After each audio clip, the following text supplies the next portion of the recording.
Hey guys, welcome back to my channel. This is Riddhi Datta, and here I talk about software engineering, data structure, algorithms, Java, and a lot more. So if you haven't checked out my channel after this video, feel free to check them out. And if you like my content, feel free to subscribe to my channel if you're new here. So without any further ado, let's get started. So in this video, I'm going to talk about a movie ticket booking system project that you can implement using Java and Spring Boot. So this is going to be a backend project where you would be developing the APIs that you can use to develop this project. And this is a project that you can showcase in your resume as well, especially for product-based companies, because you have to deal with a lot of challenges over here. I'm going to talk all of them, and to help you get started with the project, I'm going to help you with the user requirements, that what exactly we are going to build here. I'm also going to give you the system APIs. I'm going to give you the API design. I'm going to give you the database design as well. I'm going to also explain you a bit that why am I choosing a particular design. Now, if you think otherwise, if you want to design it in a certain way, feel free to do it as well. But here, my goal is to just to help you to kickstart with the project. Apart from that, I'm also going to tell you that what are the things that would be required to build this project, and I'm also going to give you the learning tutorials and resources as well, so that you can learn on the go and make this project. So basically, you can treat it as a project-based learning. So even if you don't know Spring Boot, you would be good enough to start off with this project. All I require is basic knowledge of web, right? And if you haven't watched out my Java resources video or Spring Boot resources video that how you can learn these things,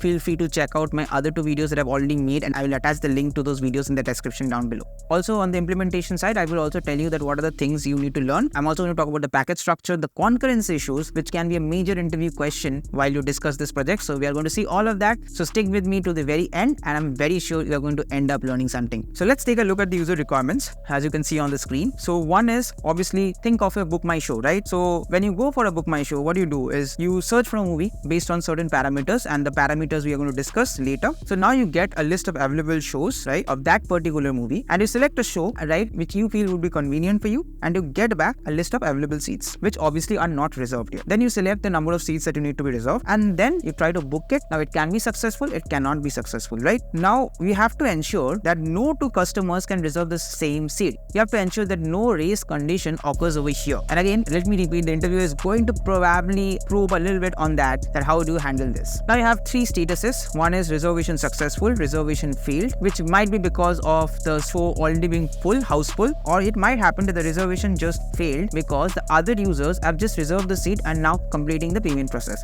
Here we are not going to implement the payment process. If you want, if you're interested, you can do that. There are some integrations with Stripe or PayPal which you can do. But for this, just to get started as a beginner, I won't recommend you to do the same. Once this part is implemented, obviously you can do user authentication, you can do the payment integration, all these things you can just add up to this. But I'm going to keep this very simple with not much features, and just to get started with one particular project. Now another thing which I've added is you should send an email whenever a new movie has been booked. We are also going to see that what technology you are going to use to send emails using Java backend, and I'm also going to share some tutorials around with it as well. Now let's take a look at the system APIs. So I have figured out three system APIs for you. One is search movie, which takes a movie name, city, and a date, and returns a list of shows. Very simple. Now based on the list of shows that you return, the user will select a particular show. So then we will have our get show details, which will then get called based on the show ID, and it will return you the list of available seats. Okay. Now once you have the list of available seats, the user would try to reserve those seats, and there the parameters would be a show ID and the list of seat IDs, which will be basically an array that is being passed, which will return you the status of the reservation, which can be a reservation successful, which can be reservation failed, where because the show is already houseful, or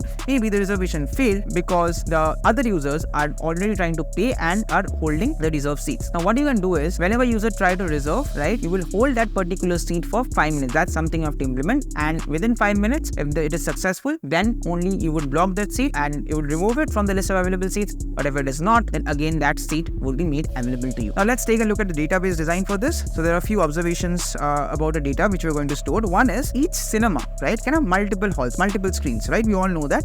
And each hall can run one movie at a particular time. This is very, very intuitive, right? Second is each movie will have multiple shows. What do you mean by show? Basically, let's say you're talking about Oppenheimer, right, for today's date. So one show can be at 4:40, another show can be at 7 p.m, another show can be at 10 p.m. So this basically is the concept of show. And third is the customers should be able to search movies by the title, city name, and date. So a lot of companies are now riding the digital wave, and data science is an integral part of it. By 2026, the data science industry is expected to generate 11.5 million jobs across the globe. So the opportunities for career growth are very high, and since even non-IT people can apply, data science has become the fastest growing industry in the world. And one of the good places to get started with your data science journey is Odin School. With Odin School School's data science course, you get a 360-degree placement assistance, you get up to 30,000 scholarship on the fees, you can go to their placement success stories on their website, and the best part I liked about Odin School is they negotiate on behalf of the students for the salary packages. They also have a 10-day refund policy just in case if you don't like their course. Also, you can avail an EMI option to pay the fees.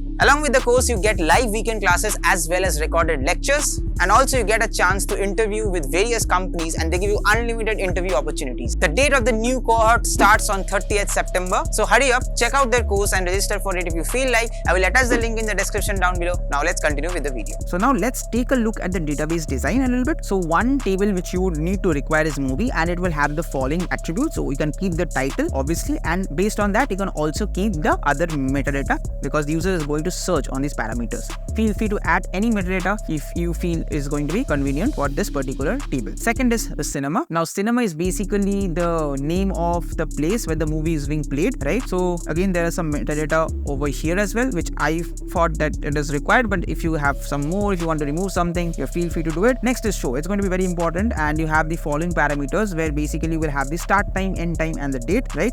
Also, you would need a movie ID. You have to understand that this particular show is associated with which particular movie ID. Also, another thing which I haven't showed over here is every table will have its ID as primary key of its own. So I haven't showed it over here because that's pretty intuitive, but it's something you need to add. Then it's cinema hall, right, where you would have the hall number, the total seats in that hall, right? And then you have something called a show seat. That is basically a cinema hall seat that is associated with the particular show. Okay, so this is a very important table because this is actually going to tell you that whether a particular seat for that particular show is reserved or not. So you'll have a seat number. These are going to be the data types which you can see on the right side of the column. Then you have the price. Then you will have very important column that is whether it is reserved or not, and then you have the show ID associated with it. Next, we are going to have another table which we are calling booking, where we have the booking number, the number of seats that is associated with this particular booking, what is the booking status, all these things, right? Also will have the show ID. Now let's take a look at the implementation, how we're going to implement it. So basically again you would use Spring Boot. You can use other tech stacks as well, but since we're talking about Java over here and Java backend, we are going to use Spring Boot to set up a project, and we'll use Spring REST, right,